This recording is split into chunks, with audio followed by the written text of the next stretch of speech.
Mr. Sunak, I understand that generally it is true that you have less power than Winston Churchill had. But mate, you have power to do incredible things, but you are not using it. The reason you are there is because you are representing the interest of capitalists who have put you there so as not to do anything. People say to me, come on Yanis, but Labour will be better than the Tories. No, the Labour Party has never had this degree of authoritarianism in its midst. There was this mayor in North England who attended a screening of Ken Loach's fantastic movie, and he was still thrown out. That's fascism. Keir Starmer has been complicit in the genocide in Gaza from day one. Rachel Reeves has adopted this magnificent toxic lie of austerity before moving to 11 Downing Street. So what is she going to do when she moves in there? I prefer to have bastards in power who claim to be bastards representing the aristocracy than bastards in power who claim to be representing the working class. Yanis Varoufakis, hello. It's good to be back. I'm very glad you are back. On Valentine's Day, no less. Happy Valentine's Day. Well, as long as it's every day. For you? For all of us. Love Absolutely. every day. Absolutely, love every day. 365 days. What a message. That's what we'll take away from this. Yanis, for those who didn't see the last interview you did on PoliticsJOE, how would you like to describe yourself? Who are you? I am an academic economist who completely accidentally, just because capitalism went pear-shaped in 2008, I opened my mouth a few times more than I should, and I ended up in politics. So I became the finance minister of the most bankrupt European country, and that gave me it elevated me from being a second-rate economist to being a first-rate Greek economist. And actually being quite important. Your new documentary series, In the Eye of the Storm, The Political Odyssey of Yanis Varoufakis, follows the interlinked journeys of your own life, the Greek economy, the international economy. And I think a lot of viewers will sort of be asking themselves, how did we get here? A small correction, it's not my documentary. Go ahead. It's a documentary devised, imagined, executed, implemented, completed by a remarkable young British artist, Raoul Martinez, who for some strange reason, you have to ask him about that, decided to center this 6-part, 4.5 hour documentary on me.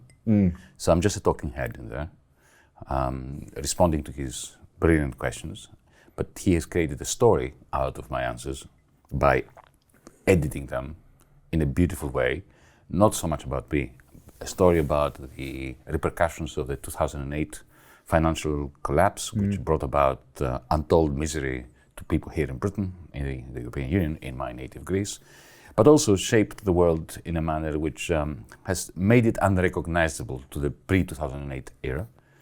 It has paved the way towards an acceleration of the climate catastrophe, of the new Cold War between the United States and China, what's happening now in Europe. Effectively, Europe has been subsumed into NATO. So that's what this documentary is about. We will come to all of these substantive issues which you have just described, but it's striking to me, and it's for this reason that I want to focus on it for a moment, because I think it makes you a little bit uncomfortable to describe it as focusing on yourself. You're very quick to deflect and point, rightly so, to the people that are involved. But I wonder, you're clearly someone that people want to listen to, right? Whether it's in the form of this documentary, whether it's in the form of the interviews you do, whether it's in the form of the books that you write.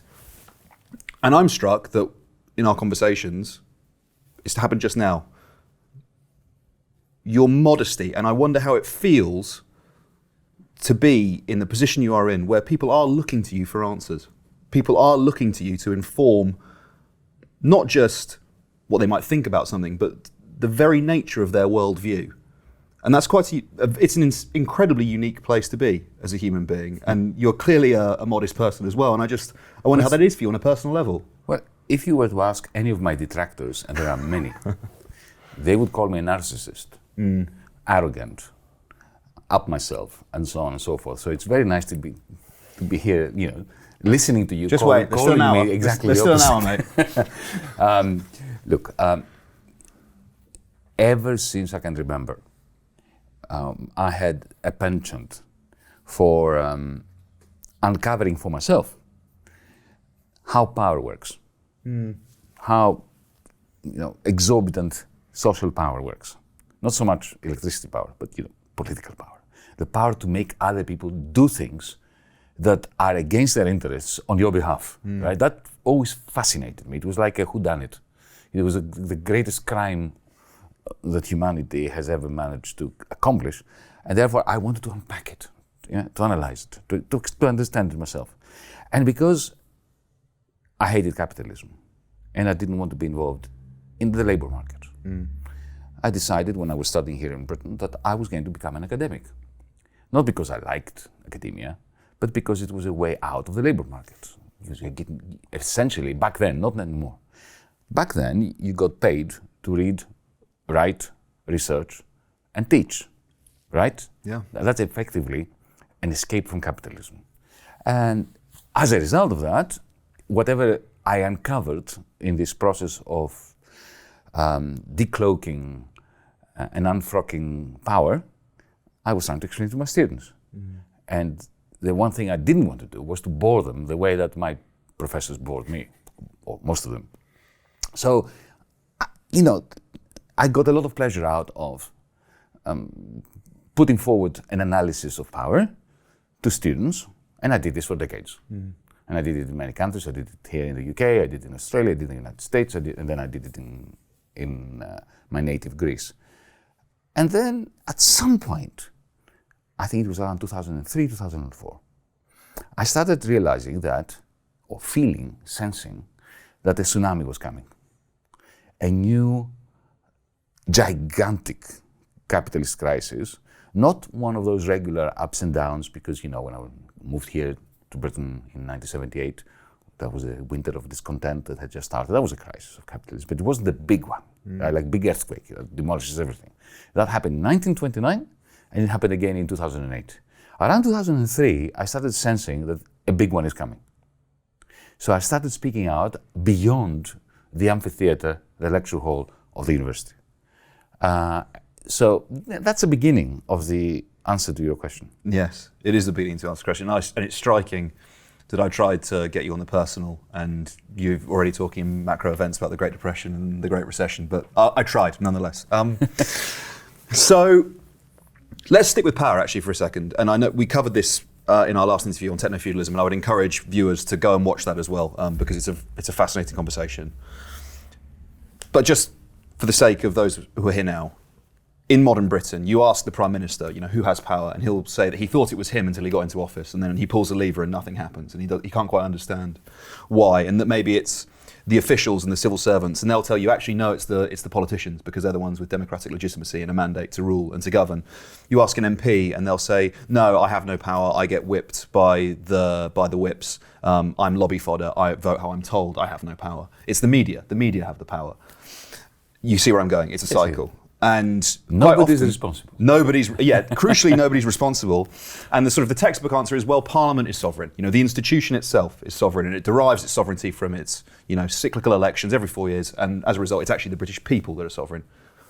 Go to a market town, go to a coastal village, ask those people if they think they have power. They'll tell you, I have no power. I feel out of control in my life. So where is power in modern Britain? Where can we look to find it? Well, primarily, of course, it rests in the hands of those who own everything.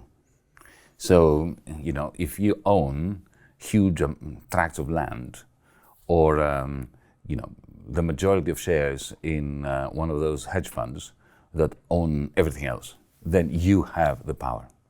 If you're a banker, you have a lot of power, especially if you're bankrupt. Because the more bankrupt you are as a banker, the more of a threat you are to society, and the more likely it is that the Chancellor of the Exchequer will bail you out, sight unseen. I'll answer your question, however, in two doses. The first, again, on a macro-historical context, in a macro-historical context, if I may. The first, okay. So if you think about it, before the 18th century, before capitalism emerged to replace feudalism, under feudalism, power was homogeneous. It was one thing. There was a unity. So if you were the king, you were rich, and you had military power, and you had political power, and you had all the power you wanted, right? You could take people's heads. And you were only feared the usurpers who would behead you and take your place. But power was unified. It changed hands, but it was one sphere, one realm. With the beginnings of the great transformation from feudalism to capitalism, suddenly you have a schism, that you have a split of that unitary power into two realms, the political realm and the economic realm. So you had merchants in Southampton who had become stinking rich because of the expanding trade of wool that was being carried in their ships from Southampton to India, for spices, for silk, and so on. Suddenly these people, who were not allowed anywhere near Buckingham Palace or the House of Lords, they were just filthy merchants as far as the aristocracy was concerned. But nevertheless, they had more money than the aristocracy. So you have this split between economic and political power. Then, after 1971 and the breakdown of what was the first post-war financial system called the Bretton Woods, if you recall, you have the emancipation of the bankers from politics. So financial power splits from economic power. So now you have three realms. You have the political realm, you have the economic realm, industry, manufacturing, and then you have the bankers, the financial realm. And power goes from the political sphere to the economic sphere, finally to the financial sphere. Every time it migrates, the political sphere becomes less powerful. And essentially, the Prime Minister or the President of the United States is right to say that he has, usually he, not always he, less power today than their predecessors had 20, 30 years ago. So that is correct. However, remember the lockdown? Remember the pandemic? Suddenly we realized that states, governments, parliaments have enormous power. They can actually lock us down and into our homes. So, Mr. Sunak, I understand that generally, it is true that you have less power than Winston Churchill had, who had less power than Lloyd George had. But mate, you have power to do incredible things, but you are not using it, because the reason you are there is because you are representing the interest of capitalists who have put you there so as not to do anything, except what they instruct you to do in terms of tax cuts, in terms of all the props that they need from Parliament in order to enhance their capacity to extract value from others. It's actually the exact purpose. The purpose is to be powerless. Yeah. It is to do nothing. Yes, you see, I remember I was having a conversation with a British politician whose name is not going to be mentioned here. You sure? Sure, because, I keep confidences. But naturally, Tory minister at the time. And he was saying, Yanis, how can you possibly claim that I don't truly believe that which I'm saying? That, austerity works and that free markets are always better than the state. I said, well, mate, I have no doubt that you believe in what you're saying. But if you didn't believe what you were saying, they wouldn't actually let you be minister. Can we have a definition of terms before we progress to the next part of the interview? I want us to talk about financialization. So, for someone who doesn't know what that term is, what does financialization mean? It's just gambling. Let me give you a very simple example of financialization, right? Please. Because it's not just buying shares. That has been happening now for 500 years. This is nothing new, buying and selling shares. It's a kind of gamble to buy and sell shares, but that's not financialization. I'll tell you what financialization is. Sometime, decades ago, financiers developed contracts that actually made some sense. So if you're a farmer and you face uncertainty, you may have a very bad crop, it's good to have an insurance company that provides you with an insurance contract that essentially allows you to cut your losses if things are not good. So this is a futures contract. Essentially, you buy the right to sell your produce at a certain minimum price so that if next year the price falls below, at least you get that. And it's like an insurance company. It's like, you have an insurance for your car. If there's an accident, you get some money back. You don't get everything. There's an excess, right? But you get something. So you hedge against bad things happening. So these insurance contracts became then transform themselves into options to sell shares. So moving away from agriculture, imagine you are a financier and you purchase £1 million worth of British Aerospace shares, right? You can hedge, you can reduce your risk by saying, okay, I just spent £1 million on these shares, but I will buy a contract that essentially allows me next year, if I want to get rid of them, say the share price crashes, that I can sell them for at least 800,000. So far, so good. But then they thought, okay, well, if we are selling people, financiers, an option to sell, why don't we sell them an option to buy? That becomes more interesting and more lethal. Because suddenly you can pay money that allows you not to sell, but to buy in the future shares that you have not purchased today, right, at a given price. So effectively you are betting that the price will go up. And as long as stock exchanges go up, because governments privatize everything and they allow, and they allow the bankers to lend money to people to buy more shares and so on. That's a that's what happened with Thatcher after 1981, 1982, the big bang in the City of London. Essentially, you are guaranteeing that the stock exchange will go up, and then you're giving people a reason to keep buying options to buy. And then you think, why am I buying shares at all? I'll just buy options to buy. But then, because if you buy if you have $1 million, instead of buying $1 million shares worth of British Aerospace shares, you buy 10 chunks of these options to buy, no shares. You place 10 bets that the price will go up. If the price goes up, then you have turbocharged your winnings compared to what you would have gotten had you bought the shares. But so that's financialization. Now, people ask me, how come Barclays Bank went bankrupt in 2008, or Lloyds Bank, or the Royal Bank of Scotland, which became more bankrupt than the whole of the planet Earth could possibly be? The answer is because if you keep borrowing money from American banks to buy these options to buy, and you effectively have turbocharged both your prospective winnings and your prospective losses. So as long as the going was good, RBS was the biggest company in the world. And then one day, the stock exchange started going down because of Lehman Brothers. All the loans were called in, the options to buy blew up, and then you are still paying for the bailout of the Royal Bank of Scotland. That's financialization. It's a massive gambling extravaganza where all the profits go to the financiers and all the losses go to you and to your generation and to your children's generation and so on. The rewards are privatised, the risk is socialised. Yep. To focus on the City of London and those banks for a moment then, you've previously described the City of London as, a drag on the UK economy. A lot of people, and for the reasons also that you've just outlined, right, it can be a ginormous risk, a millstone around the neck, an albatross, whatever you want to call it.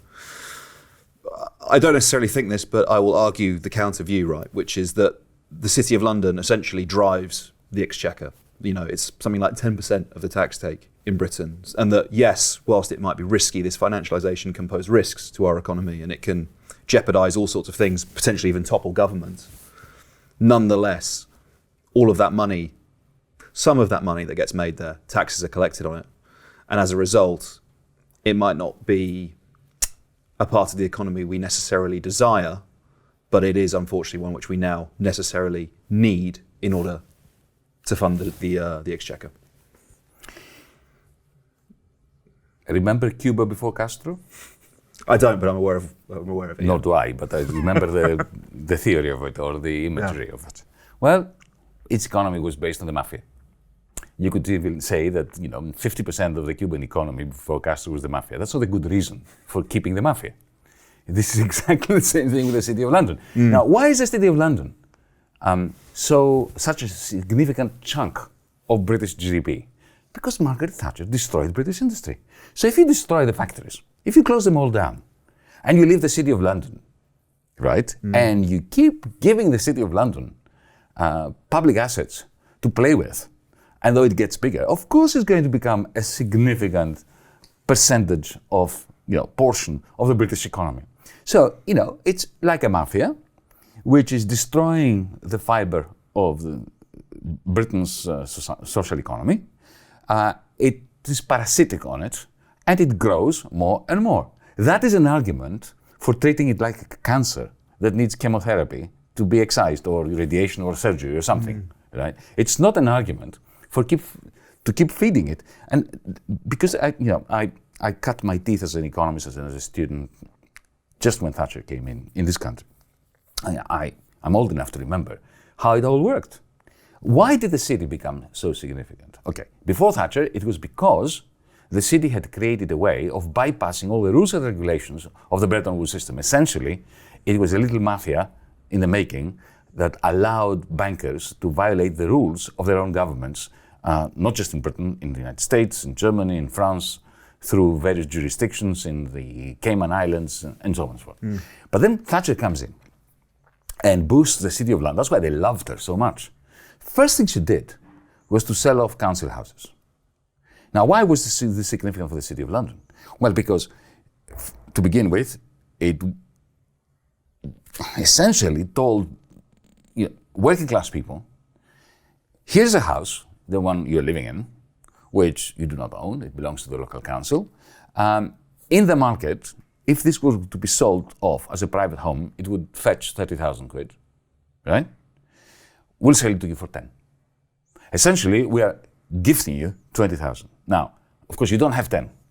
So go to the bankers to get it, right? That's first number one. That's financialization's commencement in this country. You appropriate the working class because suddenly they love you because you give them 20,000. They don't understand that your kids will not have anywhere to live, because once that house gets sold and all house prices go up, the next generation of working class Britons will have nowhere to live, as is the case today. And the next thing she did was to say, okay, I'll give you something more to the British working class, to the blue-red wall and so on. What I'm going to give you is an opportunity to make some money from privatization of British Gas, of British Airways, and so on and so forth. I remember the amazing campaign by Saatchi and Saatchi to sell off British Gas. Tell Sid was the big advertisement. Sid, of course, was a working class person. And what the message to Sid is this. Look, we are going to take British Gas, we're going to chop up its value in little bits called shares. And we will, because we are Democrats and we want to push for a share owner's democracy, we're going to limit the amount of shares that anyone can buy. So we're not going to give British Gas to some conglomerate. We're going to give it to you, Sid. So can you raise £2,000? Because if you do, then we will give you a share of a portion of British Gas. They made sure that the shares were undervalued, just like the council houses were undervalued. So it was Standard & Poor's and Ernst & Young and Price Waterhouse, and they told them that, look, the real value of this bunch of shares is probably around 4,000. We'll sell them for 2. So what Sid does is goes to Lloyds Bank, to Barclays Bank, and what they do is they take a loan, 2,000, because they know that the next morning they can sell it for 4,000. So the banker gives the money to them, essentially without asking for any collateral, for anything. They know that they will be able to take it. And they did take their money back. But suddenly, you had a massive boost of share sales and the co-opting of a large chunk of British society into the stock exchange. Of course, after that, they were jettisoned because then the sharks come along and buy all the shares, and suddenly British Gas belongs to a conglomerate within a week. This is financialization. So it takes politics, and it takes cynicism on behalf of parliaments that allow this to happen and legislate so that while industry is being depleted and shut down, the wealth of the nation is bestowed upon the City of London. And then the City of London says, you can't touch me. I am the center of this nation's wealth. Kind of like a mafia. It is a mafia. It's exactly like the mafia in Cuba before Castro. What do you think, to what extent do you think that the sort of Thatcher's ghost still haunts, actually not just the Conservative Party, I think you could say the whole of Europe. Yeah, go on. Well, look, last year in April, there was a dreadful train accident in Greece, in Thessaly. 57 young people died on their way to university. Why did that happen? Because of the privatization of our railways. What model did they follow? Thatcher's model. And what was Thatcher's model? The first thing she did was to denounce state corporations as inefficient, as monopolistic, as awful, terrible, British Rail, British Gas, British Electricity. By the way, they worked much better than they do today. Or the Water Board, my goodness, much better. I mean, Britain was a pretty miserable place when I lived here, but it was, all these corporations worked better than they do today. You only need to take the train to go to Brighton or to go to Manchester to realize it. Okay, so she presented them as ancient and archaic and arthritic, in need of modernization. What was the modernization? You break up the network. You create one company that owns the tracks, and then other companies that own the rolling stock, and so on. And remember what happened immediately after that, King's Cross. You had the massive railway accident, because it's, if you have one company owning the tracks and another owning the rolling stock, it's a little bit like you and me driving a car together, you steering and me using, having the throttle controls and the brake controls. We are going to crash. I think we do quite a good job. I understand the analogy you're making. Together, we are not going to do a good job. Do you reckon? The chances of an accident are significantly boosted. They are. Electricity markets. We should never have an electricity market. The notion of an electricity market is a crime against logic, because it can never be competitive. Never. Why? Because in the studio, in your home, there's one electric wire that comes out, okay? And you take that electricity. If you had the possibility of having 50 electric wires, imagine 50 different networks of wiring through the city of London, right? And you could say, oh, this is cheaper today, I'll take that one. Then maybe you would have a market.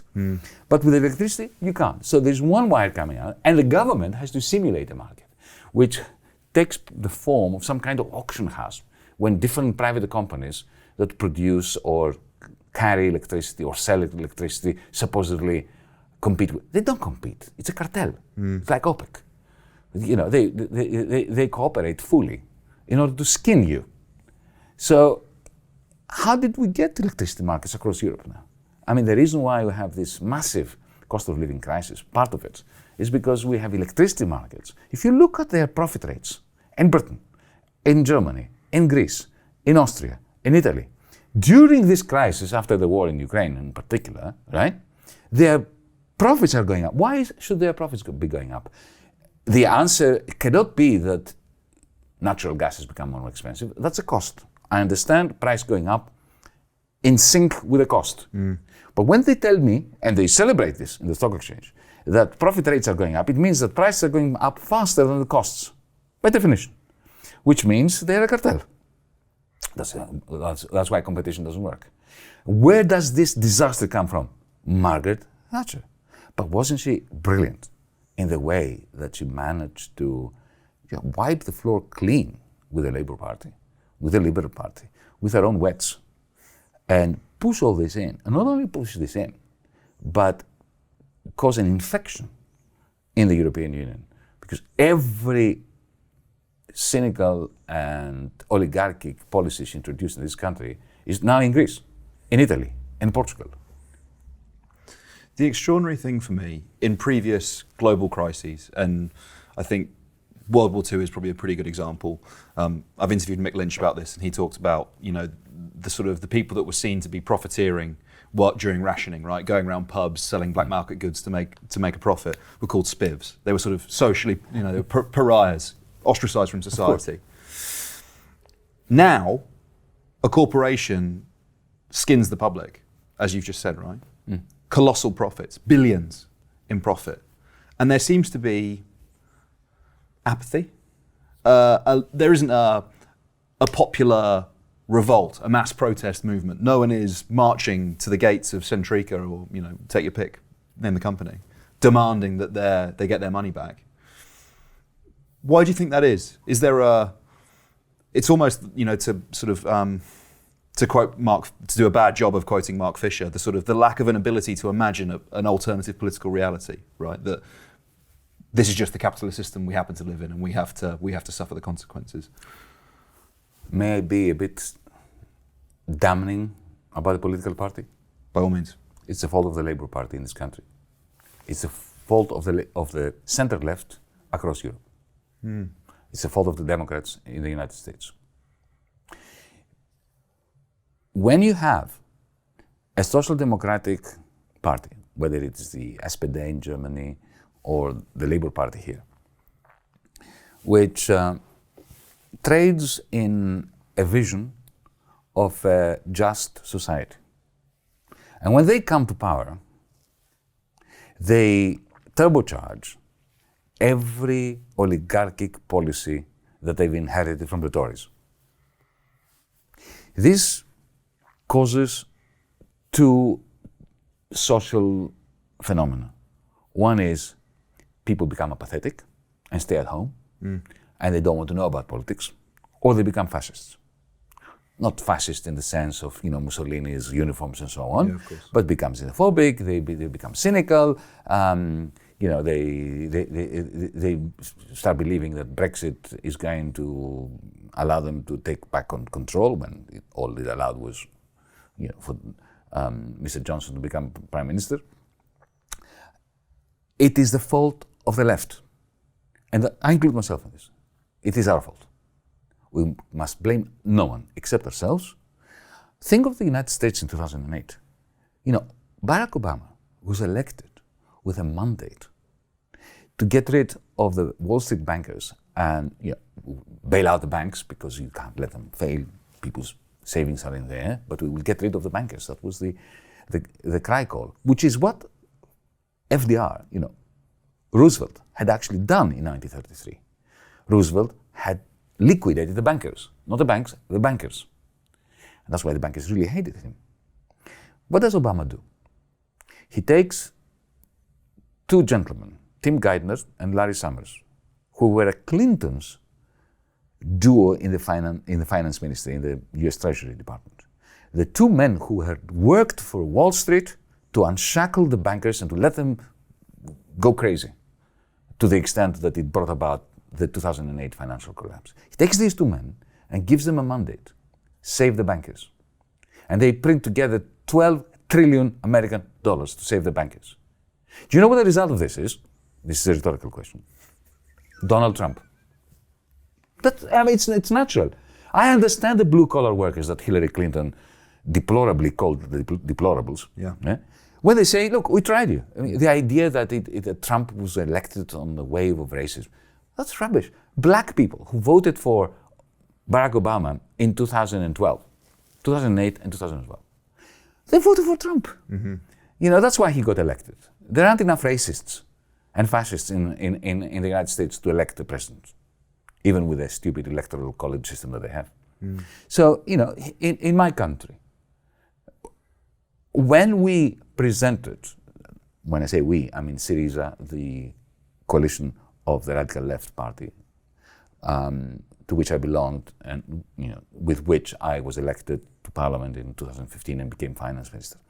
We offered the people, after I had tried all different alternatives, we offered, as you put it, a meaningful, coherent, alternative plan of what needed to be done. And our party went from 4% to 36%, and we formed the government. And in the first 5 months, we stuck to our guns. We were true to the spirit of the manifesto that had gotten the mandate from the people. And when we crashed with the most powerful forces in the universe, like the International Monetary Fund, the European Central Bank, Wall Street, the City of London, Frankfurt, the whole cabal of powerful people, and finances in particular, we held a referendum. And the question was, do you want us to keep fighting or not? Should we give in? Yes or no? And the answer was no. 62%. We had gone from 4 to 36 to 62, right? And what happened that night? My comrade and prime minister at the time decided to surrender, effectively to overthrow the people. The people had given him a mandate of What was the mathematically inevitable outcome of that? The destruction of the left. The people that they don't even want to look at me. I didn't betray them because I resigned that night. But you know what? They don't care. They say, you lot gave us hope, and then you betrayed it. And I don't care whether you signed or you didn't sign. So now what we have? We have fascists in parliament. We have an ultra-right-wing conservative party that is in cahoots with the fascists in government. And we have the left that is, we are reeling now. And we will be, sort of languishing in this magma of discontent and failure for another 10 years at least. And I think that's what's most worrying to me about the Labour Party and the prospect of a Keir Starmer government, right, is because a Keir Starmer government will be a government of the liberal centre. I mean that deliberately, a centrist. Are you sure? Well, it's hard to know what his type of government he's going to have because I think he's probably going to veer towards the ultra-right very soon. Because I think the answer. Looking at the authoritarianism of the Labour Party has never had this degree of authoritarianism in its midst. Even under Tony Blair, there were people like Tony Benn and Jeremy Corbyn. They were never thrown out. Yeah, there was, of course, a dominant cast of right-wingers in the Labour Party, but it was a broad church. Now it's not. Now. There was this mayor in North England, I don't remember his name, who attended a screening of Ken Loach's fantastic movie. Jamie Driscoll. And he was still thrown out. Yeah. That's fascism. Okay. And of course you have Rachel Reeves. A product of the financial sector, yeah. You have Rachel Reeves, who comes out, I was listening to BBC Radio 4's Today program last week, and she came out to explain the U-turn on the green investment program of 28 billion, which is, by the way, a drop in the ocean. But nevertheless, okay, look, we can discuss whether it was a good program, should be dropped or not. I don't care why she dropped it, even that she dropped it. You know what really irks me? The reason she gave. She said the Tories have maxed out the credit card of the state. George Osborne must have been laughing his head off because this is the stupid, toxic lie that he was peddling, that the state's budget operates like a credit card, and if you're in the red, you have to cut down. That was the whole of the Australian logic. Rachel Reeves has adopted this magnificent, toxic lie of austerity before moving to 11 Downing Street. So what is she going to do when she moves in there? I mean, my goodness, spare us of this Labour Party. Whoever you are, nature, society, God, whoever. Yeah. The rhetoric is strikingly similar, actually, to that employed by the Conservatives in advance of the 2010 election, right? That essentially, you have failed to fix the roof while the sun was shining. We are going to have to come in and fix the economic mess that you have created. And they're doing exactly the same. Yeah, and that's what the Labour Party's copying, right? They're copying that political rhetoric at the moment. They're not even doing that. I prefer the Tory rhetoric. Do you? Firstly, because they are class conscious. They are loyal to their social class. Who is Labour loyal to? They are trying to tell the British bourgeoisie and aristocracy, don't trust the Tories, trust us? I think so, yeah. Well, these old men in the clubs of London, look at them and laugh at them. They may consider them useful idiots, and quite useful, but they will never trust them. They may, like Tony Blair's government, it was excellent, splendid for conglomerates and corporations and so on. For Rupert Murdoch, who even supported Tony Blair, he may even support Keir Starmer tomorrow. But Rupert Murdoch thinks of them as weasels. They can't take them seriously, because nobody likes a traitor of the class that they supposedly represent. No one likes a traitor, especially the one who benefits from the traitor. So Keir Starmer wins that election, let's say, a landslide, maybe it's like 97, whatever it's like, but nonetheless, he has a significant majority in Parliament. And I'm going to expect and predict that his political answers will not rise to the scale of the challenge, not least because they are essentially the neoliberal economic settlement that we've had in this country for the last 30 years. So how on earth can you rise to the challenges that have been delivered by the same system, by turning back to that system? Nonetheless, the electorate says, okay, we gave you a chance, you have failed. We placed our hope in you. You've let us down. What's the most likely political vehicle they will be able to turn to instead?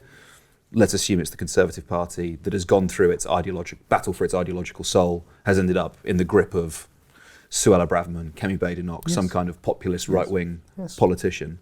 And we could end up with the extraordinary scenario of going from, let's say, a 200-seat Labour majority in the space of one parliament to a resurgent populist right. I think Keir Starmer has to be incredibly conscious of that fact and that risk. And I don't know if he is. I think that you're being too kind to Keir Starmer. I simply don't think there is much happening between his ears, except a burning ambition to move into 10 Downing Street. Power. I have seen nothing ever coming from him which can be imagined as empirical evidence that there is any analytical thinking going on in his brain, in his mind. And if it is, it's very well hidden. But you know what? I think what you just said, which is completely correct, answers the question you put to me earlier about how is it that we are in a constant crisis of the capitalist economic order, and yet it's only the right that succeeds. Well, when the left is represented by somebody like Keir Starmer, what else do you expect? Especially when you have people like Rachel Reeves and Keir Starmer that are struggling to present themselves as more royalist than the king, because they need to go the extra mile in order to prove to the establishment that they're not a threat to them. So in a sense, they're going to be more right-wing than the Tories, because the Tories don't need to prove to the establishment that they're Tories. So they can give a little bit more money to the NHS without being taken to task by the Murdoch press, right? I very much fear that the Keir Starmer Labour government, you see, many people say to me, come on, Yanis, but Labour will be better than the Tories. No, not necessarily.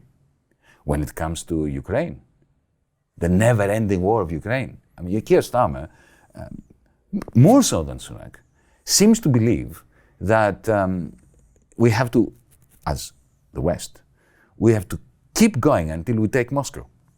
Without our soldiers fighting, Zelensky's soldiers taking Moscow, that means a never-ending war. That's Keir Starmer. Keir Starmer has been complicit in the genocide in Gaza from day one to this very moment when we're chatting.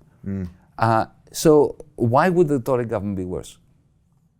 A fair question, I think. Before we And you know what? I prefer to have bastards in power who claim to be bastards representing the aristocracy than bastards in power who claim to be representing the working class. And in denial of their status as bastards. Before we draw this to a close, I'd like to talk for a few questions, if we may, about the crisis in Gaza that you just mentioned. The situation in Rafah is worsening. More than 1 million people, displaced people there now. The shelling has started, the bombardment has started. How conscious should we be in the West of the decision that came out of The Hague, that there is the potential for a genocide being caused in Gaza at this moment in time? And do you think that Israel's current actions, specifically what's happening in Rafah right now, constitute, well, I mean, you did just use the phrase, but I'd like you to expand on it, a genocide? The genocide started in 1948. It's simply becoming more lethal, more bloodthirsty, less bearable than it ever was. The complicity of the West is mind-numbing and indisputable. Here you have an apartheid state. It is clearly an apartheid state. Anybody who's been to the West Bank knows it's an apartheid state. They've built walls and they've built roads exclusively for the use of the illegal settlers that the local population cannot use. That's apartheid. So you have an apartheid state which has always tried to merge the Zionist ideology, the Zionist narrative, with the facts on the ground. The Zionist narrative from the 1910s was a land without a people for a people without a land. In other words, terra nullius is what the British did in Australia. They said, Captain Cook arrives and declares that Australia to be empty of people. So the Aborigines are not people, so kill them. Right? Genocide. It's the first step. Terra nullius is the first step towards genocide. So that's the Zionist project. A land without a people, for a people without a land. Now, of course, there were people there. There were millions of people there. There were. So now the IDF is in the process of ensuring that the Zionist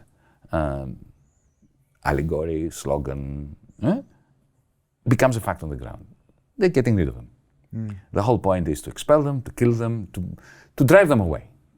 They do not want to kill them all. I mean, they want to kill as many as is necessary to convince the rest to leave. You can see that in the West Bank, because people say to me, but Yanis, how can you possibly support Hamas? I'm not supporting Hamas. Netanyahu supported Hamas.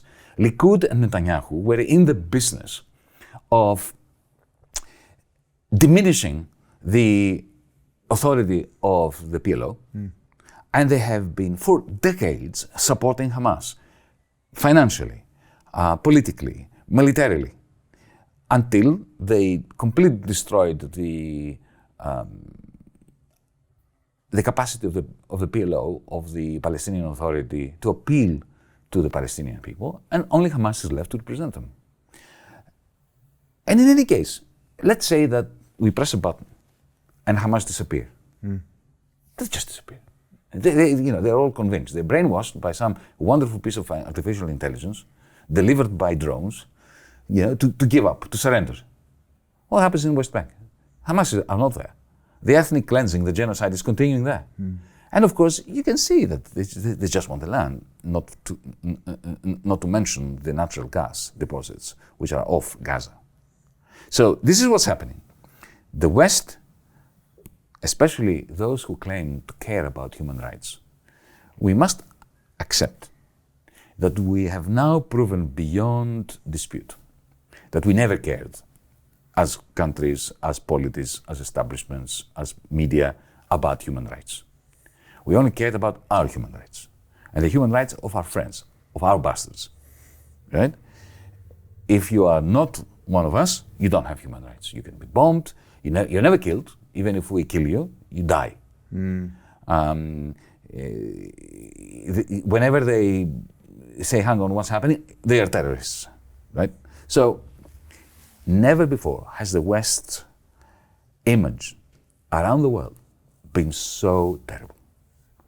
What is happening is, at once, in the West, public opinion, conventional wisdom is solidifying its support for Israel's genocide, but the rest of the world is becoming more and more disillusioned with the so-called principles or ethical dimension of the Western polity, of the Western way of thinking. You mentioned drones there, and I would like to, if we have time, to cover the intersection of sort of techno-feudalism and this conflict. But can we just hone in for a second on sort of the shifting of Israel's stated war aims? Because initially we were told it's the destruction of Hamas, right? Which poses its own questions, because does that mean the military infrastructure? Does that mean the nurses that are employed in the Hamas-run health ministry, for example? But that was the initial stated aim. And gradually the rhetoric has changed to security control in Gaza. The rhetoric is shifting. And I wonder, first of all, what you believe the actual war aim is for Israel. And secondly, whether you think that aim is achievable. The original war aim has always been to take over the land from the river to the sea as part of a greater Israel, to expel half of the Palestinians and to keep the other half as bonded slaves. That was it. The original apartheid idea of the white supremacists, the Boers in South Africa.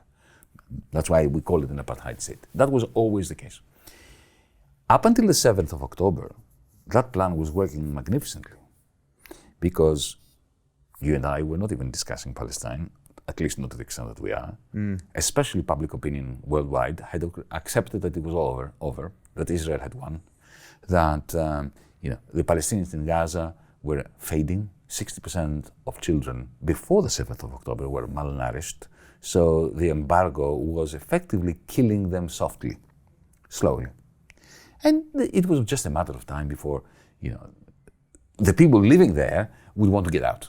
And the land would be cleared, and there would be settlers and so on. While in the West Bank, you had something like 200,000 settlers 10, 15 years ago. Now you have 800, 900,000. So they keep settling. They go straight from Boston or Brooklyn or they go straight to a house of a Palestinian that has been thrown out of his home illegally in occupied land.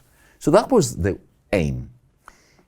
On the 7th of October, Hamas's actions shook the military establishment, the intelligence establishment in Israel, because they realized that they had not contained them to the extent that they had hoped they would. But that was a magnificent opportunity for them, essentially to kill lots of Palestinians and to use that setback in their intelligence community as an opportunity for speeding up the process of genocide. That's what it is. And as far as Netanyahu is concerned, his war aim is that the war doesn't end. An endless war, because he knows that the moment it ends, he loses the prime ministership. And you have Biden, Scholz, Macron, Rishi Sunak supporting this war criminal. Therefore, they are war criminals themselves. I'm glad you mentioned the international leaders in connection to this, because I wanted to get your thoughts on how realistic international pressure is in possibly bringing about an end to this conflict. Whether that's... I don't see the international pressure. Where is it? Well, that's what I'm going to ask you. Where is it? You know, Mr. Borrell, the ridiculous supposed foreign minister of the European Union, the High Commissioner for Foreign Affairs, gave a speech for the first time which was critical of Israel. And he said that they've gone too far. They've gone too far in Gaza, right? And how can they kill these people? They are sending them the weapons, the bombs that are being dropped on Rafah as we speak. How dare he? How dare you, Mr. Borrell, ask such a question? You are arming the hands that are killing the Palestinians, and you have the audacity to question why is it that they are continuing to do it. You're giving them every reason to be doing it. You know, President Biden came the other day out and said something similar, that they've overdone it. If he orders today that the American army ceases to support through the satellite system, through delivery of armaments, spare parts for their planes, and of course these gigantic bombs that are being delivered daily to Israel by the American military, the war will end tomorrow. So if it was applied, international pressure could bring about an end to this conflict? Yesterday, would have ended. We are, in the West, responsible for the maiming and the killing of the children of Gaza today. We are responsible for it. A really sombering place to finish this conversation. Yanis Varoufakis, thank you so much for taking the time to speak to me. I really appreciate it. We started the conversation talking about the documentary, not made by you, but certainly it features you in some parts. In all parts, but it's the artistic... When you watch a movie, it's the director's artistic creation. It's not the actors. Absolutely. I was just the talking head in there. Of course. Where can people find the documentary should they wish to see it? You can see now the link. Go for it. It's called In the Eye of the Storm. Follow it. Yanis Varoufakis, thank you so much for taking the time. Well, thank you.